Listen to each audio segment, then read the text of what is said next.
Hello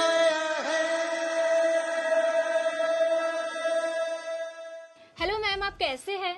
मैं अच्छी हूँ अभिलाषा, आप बताओ। मैम मैं अच्छी हूँ। मैम आप मुझे ये बताइए, एसआईआर क्या है? देखो, राजस्थान में मतदाता सूचियों की जांच के लिए विशेष गहन पुनरीक्षण कार्यक्रम प्रारंभ हुआ है और इस कार्यक्रम के तहत राज्य के प्रत्येक मतदाता जिनका नाम 2025 की मतदाता सूची में है, सभी को इन्यूमरेशन फॉर्म अर्थात गणना प्रपत्र भरना होगा। मैम मुझे वही तो जानना है कि ये गणना प्रपत्र में हमें भरना क्या है? गणना प्रपत्र बहुत आसान और सरल है, सिर्फ एक ही पेज का गणना प्रपत्र। एक पेज का? बिल्कुल, एक ही पेज का गणना प्रपत्र है और उसमें भी कुछ सूचनाएं पहले से ही प्रिंटेड है। उसमें आपका नाम है, एपिक नंबर है, भाग संख्या है, विधानसभा क्षेत्र का नाम है और पुरानी फोटो इसमें पहले से लगी हुई है। इसके अंदर इन्यूमरेशन फॉर्म में ऊपर का जो कॉलम है उसमें आपको कुछ सामान्य सी जानकारियां स्वयं की भरनी है। तो मैम उनमें हमें क्या भरना है? देखो, सामान्य जानकारियों में आपकी जन्म दिनांक है, मोबाइल नंबर है, माता पिता का नाम है और यदि आप विवाहित हैं तो आपके जीवन साथी का नाम है और यदि इन सब के एपिक नंबर आपके पास उपलब्ध है तो वे भी इसमें भर दीजिए। इन्यूमरेशन फॉर्म में ये ऊपर का पार्ट है, नीचे के पार्ट में मैपिंग से संबंधित सूचनाएं भरनी है। मैम मैपिंग क्या होती है? मैपिंग देखो, राजस्थान में जो मतदाता हैं उनकी विगत एसआईआर की मतदाता सूचियों से मैपिंग कर ली गई है। जैसे राजस्थान में विगत एसआईआर 2002 में हुआ था या फिर देश के किसी अन्य राज्य में किसी और समय भी हुआ है, तो यदि उस मतदाता सूची में मतदाता का स्वयं का नाम है, इस स्थिति में इन्यूमरेशन फॉर्म में नीचे के पार्ट में बाएं भाग में वो सभी सूचनाएं भरनी है। तो अगर मैम उसमें मेरा नाम नहीं है तो? यदि 2002 की या विगत एसआईआर की मतदाता सूचियों में आपका नाम नहीं है और आपके किसी रिश्तेदार का नाम है, रिश्तेदार जैसे?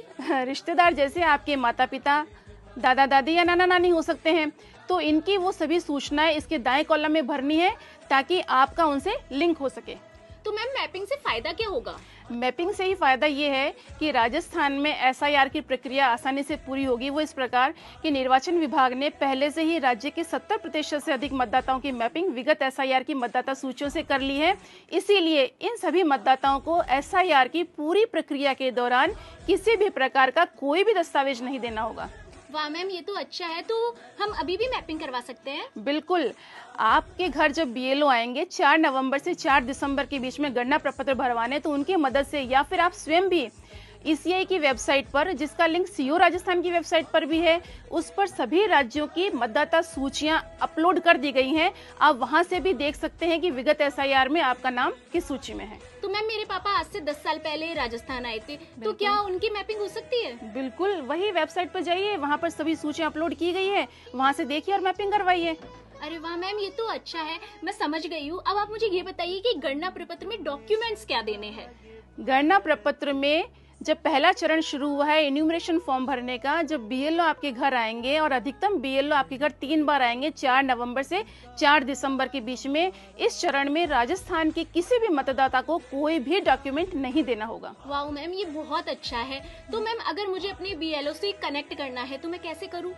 अगर आपको अपने बीएलओ से कनेक्ट करना है तो ईसीआई नेट पर, जो ईसीआई का एक पोर्टल है, उसके ऊपर एक नई सुविधा प्रारंभ की गई है, book A call with BLO. आप अपने बीएलओ को कॉल बुक करें और वो आपको सभी प्रकार की जानकारियां देंगे।